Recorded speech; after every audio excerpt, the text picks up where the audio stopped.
नमस्कार दोस्तों। आज मैं आप लोग के सामने एक बड़ी दर्दनाक और दुखद घटना लेकर आया हूँ, लेकिन पर जिस इंसिडेंट को डिस्कस करना बहुत ज़्यादा ज़रूरी समझता हूँ। दोस्तों, ये घटना कल हुई है दिल्ली में। आप सभी जानते हैं राजेंद्र नगर के बारे में। राजेंद्र नगर जिसे एक यूपीएससी का हब भी कहा जाता है। अब ये यूपीएससी का हब है कि मौत का घर, ये अब आपको खुद डिसाइड करना पड़ेगा। दोस्तों, घटना ऐसी हुई कि कल मैं भी खुद भी दिल्ली में था और कल एक मामूली सी बारिश हुई थी और कुछ दिनों से यहाँ पे बारिश हो भी नहीं रही है।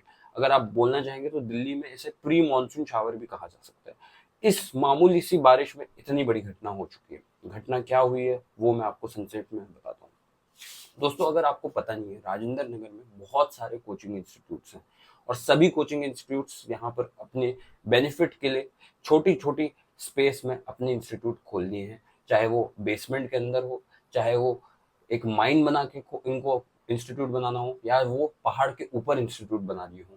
ऐसे इनलीगल बिल्डिंग्स यहाँ पर राजेंद्र नगर में बहुत सारे हैं।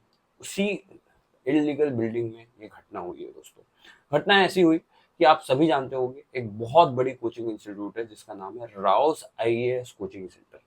तो दोस्तों, हुआ ये कि शाम के 5:30-6 बजे के आसपास इस राव कोचिंग आईएएस सेंटर के बेसमेंट में बच्चे लोग पढ़ाई कर रहे थे और तभी वहां पर अंदर बेसमेंट में पानी जमना चालू हो गया। और बारिश मामूली सी हुई थी, ऐसा भी नहीं कि बहुत ज्यादा तेज बारिश हुई थी। बारिश का पानी जैसे बेसमेंट में अंदर जाता गया और बच्चों को पता ही नहीं चला कि कब पानी बहुत ज्यादा भरता गया और उसका जो लेवल है वो इंक्रीज होता गया।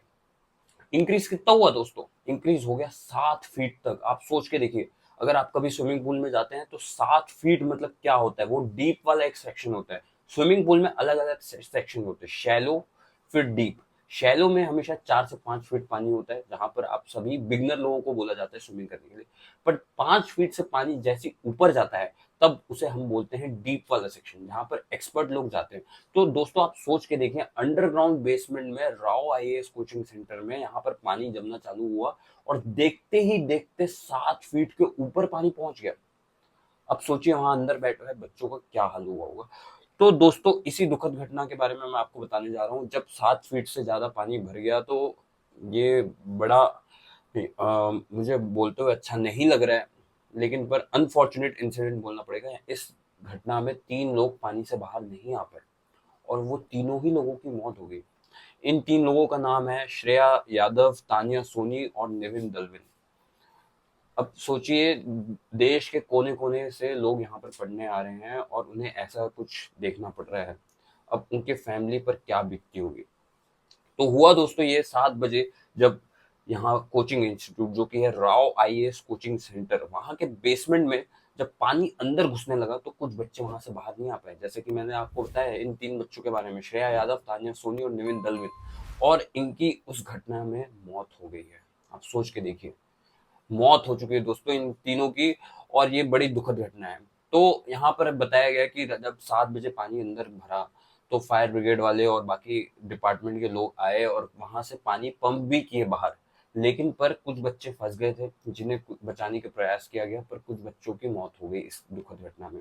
उसके अलावा दोस्तों, अब लोग आरोप प्रत्यारोप का सिलसिला जारी हो चुका है, जहां पे बीजेपी बोल रही है कि आम आदमी पार्टी को नहीं वोट देना चाहिए था, उन्हीं की वजह से ये जो लापरवाही का नतीजा है, ये उनके ही गवर्नेंस की वजह से हुआ है।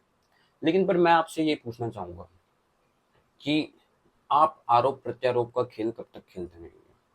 कभी ना कभी आपको अपना खुद का स्टैंड लेना पड़ेगा।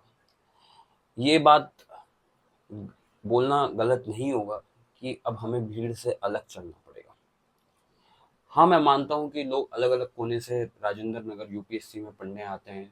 करोल बाग हो गया, मुखर्जी नगर हो गया, लेकिन पर क्या ये वर्थ है? क्या ये आपके लाइफ के साथ खेलने लायक चीज है? नहीं है दोस्तों। इसीलिए मैं आपको बोलता हूँ कि आपको भीड़ से हमेशा अलग चलना है। अब सोचिए, वो 3 बच्चे क्या सोच कर आए थे कि हमें यूपीएससी की तैयारी करना है, हम आईएएस ऑफिसर बनेंगे, और आज इस दुखद घटना के वो विक्टिम हो चुके हैं। तो दोस्तों, सबसे पहले हमें कुछ स्किल्स एज एन इंडिविजुअल सबको सीखना पड़ेगा, जो होती है जब आपको इस तरीके के सिचुएशन में डाला जाए तो आप कैसे बच सकते हैं। तो वो एक वर्कशॉप हमें स्कूल से मिलनी चाहिए, जहां पर ऐसे अलग अलग सिचुएशन। अब कुछ दिन पहले की बात है, जहां पर यूपीएससी के ही एक कोचिंग सेंटर में आग लग चुकी थी और बच्चे जो टॉप फ्लोर थे, जहां पे वो इलीगल बिल्डिंग्स थी, यहाँ पे टॉप फ्लोर से बच्चों को कूदना पड़ा था। अब ऐसे सिचुएशंस के लिए आपको स्कूल से प्रिपेयर करना पड़ेगा, जहां पर आपको सेफ्टी टिप्स और ट्रेनिंग प्रोग्राम्स दिए जाएंगे कि इस टाइप के जब आपको सिचुएशंस फेस करना पड़ता है तो उससे आपको बाहर कैसे निकलना है, ये बहुत जरूरी है। और आरोप प्रत्यारोप का खेल खेलना बंद करना पड़ेगा दोस्तों, अब कोई मतलब नहीं है और अब हमें सेल्फ इंडिपेंडेंट बनना पड़ेगा। तो दोस्तों इस वीडियो में मैं आपको ये बताना चाह रहा था कि हमें सबसे पहले एक चीज है, अपनी सेफ्टी का ख्याल खुद रखना पड़ेगा। ना तो कोई सरकार पे विश्वास कर सकता है, ना कोई दोस्तों पे विश्वास कर सकता है, ना किसी पे विश्वास किया जा सकता है। अब हमें सेल्फ इंडिपेंडेंट होना पड़ेगा और अपना ख्याल खुद रखना पड़ेगा। ऐसे लाइफ थ्रेटनिंग सिचुएशंस के लिए पहले से तैयार होना पड़ेगा। सबसे पहली फोरमोस्ट चीज है कि हमें भीड़ के साथ नहीं चलना है, भीड़ से अलग चलना है। अगर आप भीड़ के साथ जाओगे तो कहीं ना कहीं किसी ना किसी अनफॉर्चुनेट इंसिडेंट का आप विक्टिम हो जाओगे। तो दोस्तों इसी के साथ हम फिर मिलेंगे एक नए कहानी के साथ। तब तक आप सुरक्षित रहिए, सतर्क रहिए और सावधान रहिए। जय हिंद दोस्तों।